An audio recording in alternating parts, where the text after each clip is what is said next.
It's the last show.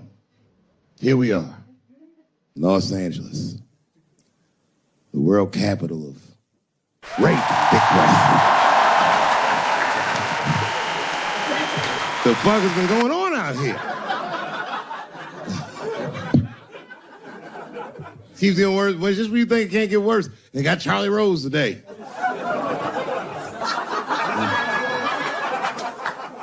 It's gonna be a quiet morning on the news tomorrow. Charlie Rose, who's next? Captain Kangaroo. Everybody is raping like hotcakes. I, for one, am starting to get worried. You know, I've been in show business 30 years. I had no idea how much danger I was in. It's really some scary shit. I gotta tell you, Harvey Weinstein's probably the first person that I ever looked at a photograph of and was like, yeah, he rapes.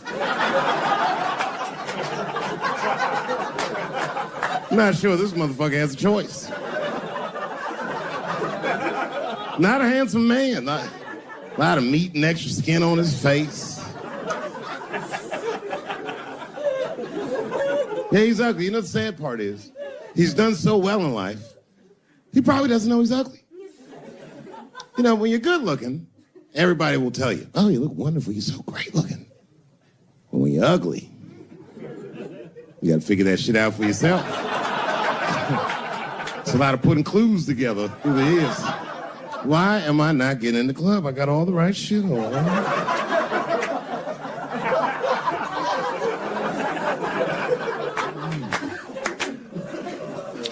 Because if it was Brad Pitt doing that shit, he wouldn't have heard a peep. The girl would just come back down like, I got the part.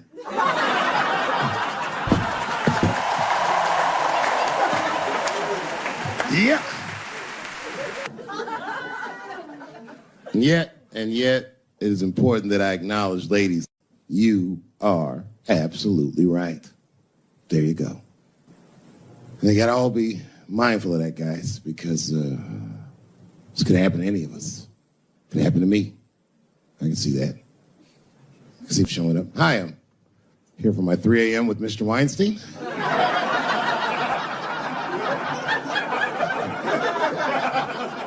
Hey, Harvey, I got your text. I'm here to talk about the script.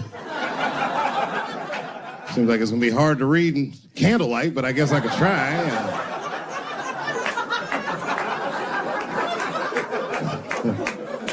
Sound like a fucking nightmare. Could you imagine that shit? Could you imagine if you was in a business meeting and a motherfucker pulled their dick out?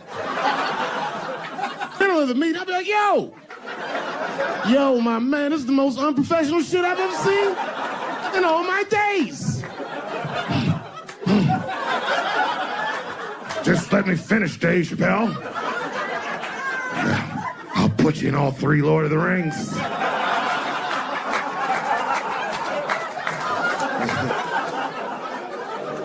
Hurry up, nigga. I have other meetings tonight. I have a 4:30 a.m. at Brett Ratner's house. I believe it's wardrobe fitting.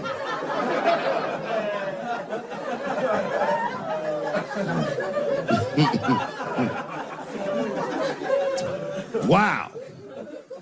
I mean, it is really bad out here, isn't it? Kevin Spacey's out here grabbing men by the pussy. I didn't even know that was possible. Jesus Christ.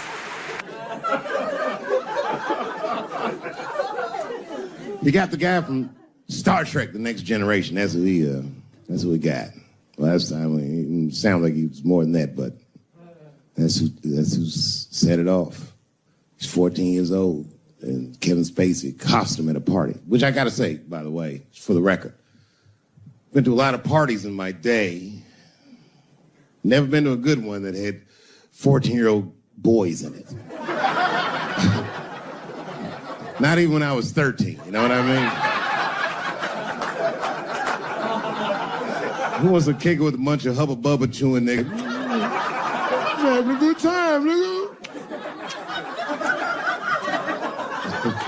Yeah. Ironically, the kid grew up to be gay anyway, which means Kevin Spacey can sniff that shit out like a truffle pig. Yeah, he's one of me. And not the victim blame, but it seems like the kind of situation that a gay 14-year-old would get himself into.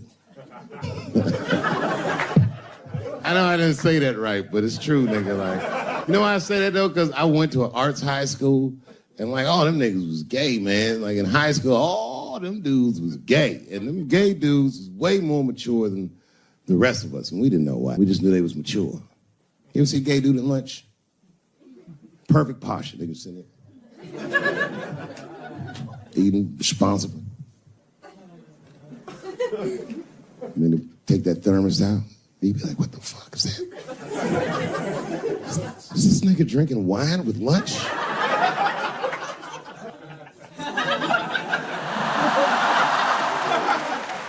And we didn't know what it was. Because we were young boys, we were just trying to figure out who we were. And we didn't realize these gay dudes was fighting to be who they knew they already were. Some impressive shit. They were fearless, the gay kids. Fucking fearless. I've never seen a scared gay dude in my life. What kind of man has no fear? You could be tied up in a hostage situation with a gay dude. Them niggas would still be like, I'm thirsty.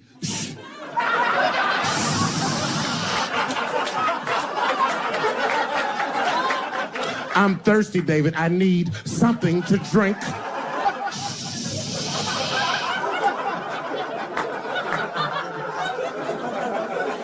Well, then shoot me. I would rather die of a bullet than dehydration, nigga. I am thirsty. I need some water.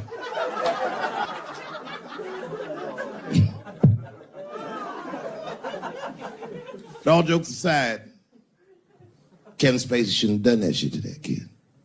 He's 14 years old and was forced to carry a grown man's secret for 30 years.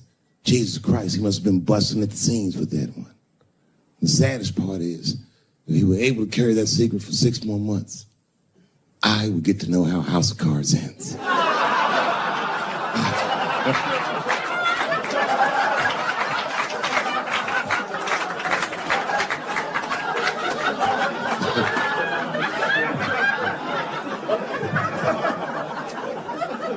Yep, ladies and gentlemen, these are dark times. New York Times said that Louis C.K. jizzed on his own stomach. You know, I've busted a lot of nuts in my day. None of them were newsworthy. Shit was really gross, because they didn't just say it like I said it. They didn't just say jizz on the stomach. They said it in that fucking Pulitzer Prize-winning style that the New York Times has. It was very descriptive, like, you know what I mean? Louis C.K.'s semen shot out like a volcano of misogyny, slowly drizzling down like lava, covering his freckled penis as it slowly dripped to a fiery crown of red hair. So, Jesus Christ, I'm trying to eat some huevos rancheros, and these niggas is...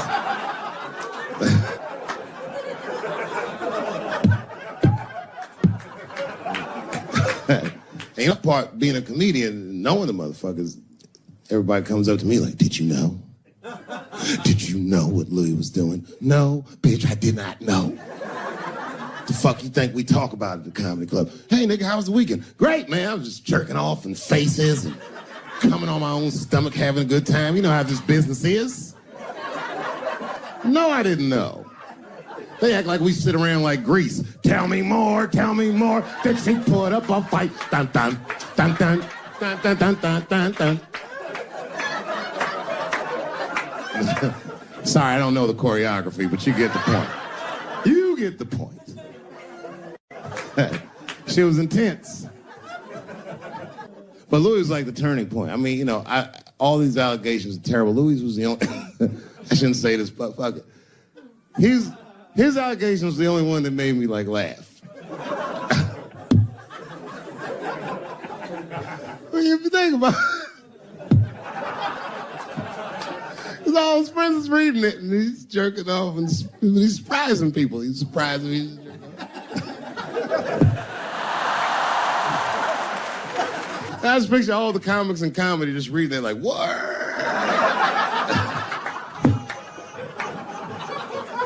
It's terrible. I know it's terrible. I'm sorry, ladies. You're right. You are right. But at the same time, I mean, you know what I mean? I don't know. Jesus Christ, they took everything from Louis. I was like, I don't know, it might be disproportionate. I can't tell. I can't tell. This is like where it's hard to be a man. One lady said, Louis C.K. masturbating in front of me ruined my comedy dreams. Word. Well, then I dare say, madam, never had a dream. Come on, man, that's a brittle spirit. That is a brittle-ass spirit, nigga. That shit is too much. This is a grown-ass woman. You know what this shit is like? It's like COINTELPRO. You know what that is? It's a program that the FBI had on the J. Edgar Hoover. In this program, one of the many things they did was they would track the sexual habits of anyone they considered an enemy of the state. It was a lip button. That's why they got all these fucking sex tapes for Martin Luther King fucking bitches. But lucky for us, he actually had a dream. You think if Louis C.K. jerked off in front of Dr. King, he'd be like, I can't continue this movement? I'm sorry, but the freedom of black people must be stopped. I didn't know this nigga was gonna pull his dick out and jerk off like this. I just thought we were gonna get a couple of drinks and chill. Show business is just harder than that. Them women sound like, I hate to say it, y'all, they sound weak. I know it sounds fucked up, I'm not supposed to say that, but one of these ladies was like, Louis C.K. was masturbating while I was on the phone with him. Bitch, you don't know how to hang up a phone?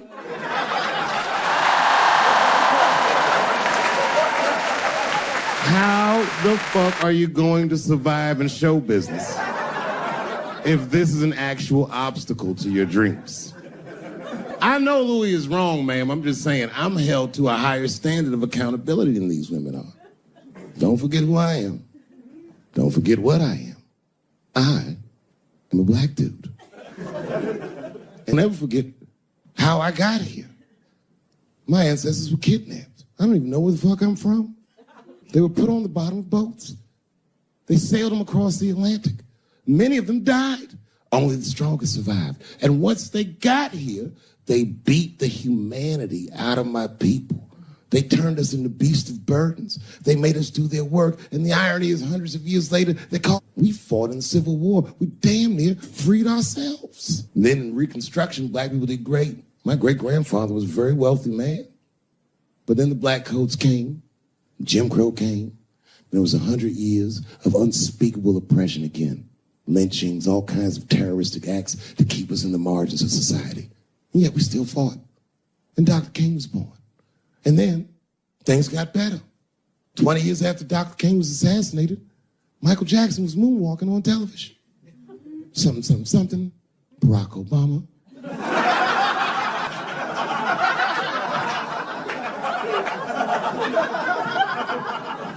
Donald Trump, and now here we all are.